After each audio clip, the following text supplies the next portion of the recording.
Question हमें दिया गया है कि check whether there is relative maximum relative minimum or neither for the function है f of x is equal to x square plus 4x minus 8।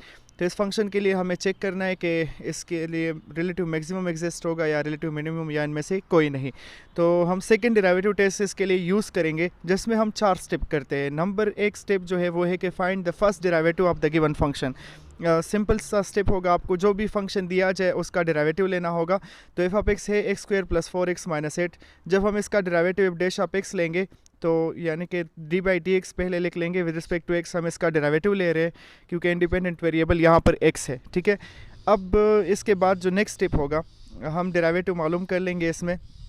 तो x square का अलग डेरिवेटिव लिया, कांस्टेंट मल्टीपल रूल से 4 बाहर चला जाएगा, एक्स का डेरिवेटिव और फिर कांस्टेंट नंबर का डेरिवेटिव ले लेंगे। ठीक है, तो एक्स स्क्वायर का डेरिवेटिव हम पावर रूल से लेंगे, यानी कि पावर नीचे और पावर से 1 माइनस हो जाएगा, तो 2x पावर 2 माइनस 1 हो गया। एक्स का डेरिवेटिव 1 होता है और कांस्टेंट नंबर का डेरिवेटिव 0 होता है। इसका मतलब कि जो हमने फर्स्ट डेरिवेटिव मालूम कर लिया उससे हमारे पास रिजल्ट आ रहा है f dash of x is equal to 2x plus 4। तो इसके साथ पहला स्टेप जो हमारा है वो कंप्लीट हो चुका है। ठीक है, अब हम जाते हैं नेक्स्ट स्टेप की तरफ जो कि है स्टेप नंबर 2।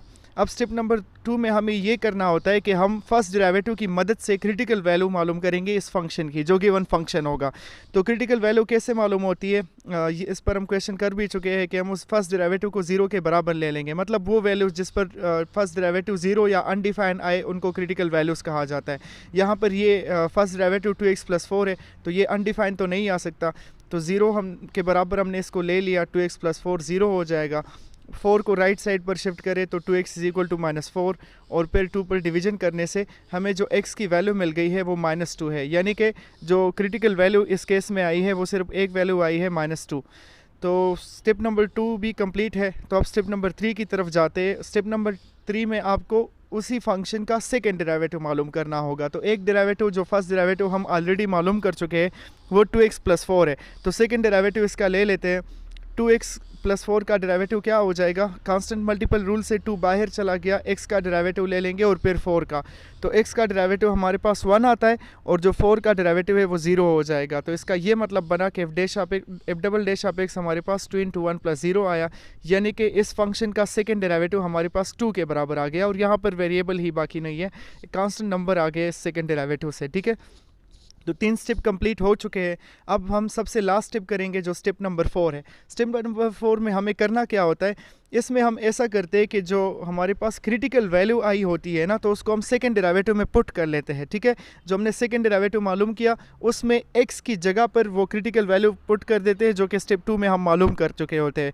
और सेकंड डेरिवेटिव टेस्ट के मुताबिक अगर रिजल्ट नेगेटिव हुआ तो हमारे पास उस क्रिटिकल वैल्यू पर रिलेटिव मैक्सिमम होगा, और अगर वही रिजल्ट हमारे पास मिनिमम, यहाँ पर मैंने लिखा है sorry, if the result is positive, अगर पॉजिटिव रिजल्ट आया तो फिर वहाँ पर रिलेटिव मिनिमम होगा। ठीक है, आपने ये 2 बातें याद रखनी है, अगर रिजल्ट नेगेटिव हो तो रिलेटिव मैक्सिमम होगा और अगर रिजल्ट पॉजिटिव हो तो रिलेटिव मिनिमम होगा।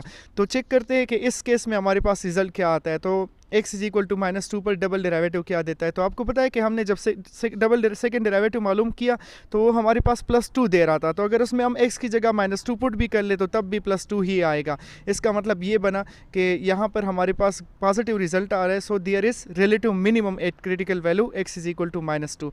तो यही हमें चेक करना था, हमें वो रिलेटिव मिनिमम वैल्यू मालूम नहीं करनी। इन्होंने ये नहीं कहा था क्वेश्चन में कि आप फाइंड करें उसको, उन्होंने कहा था सिर्फ चेक करें, तो हम चेक कर चुके हैं।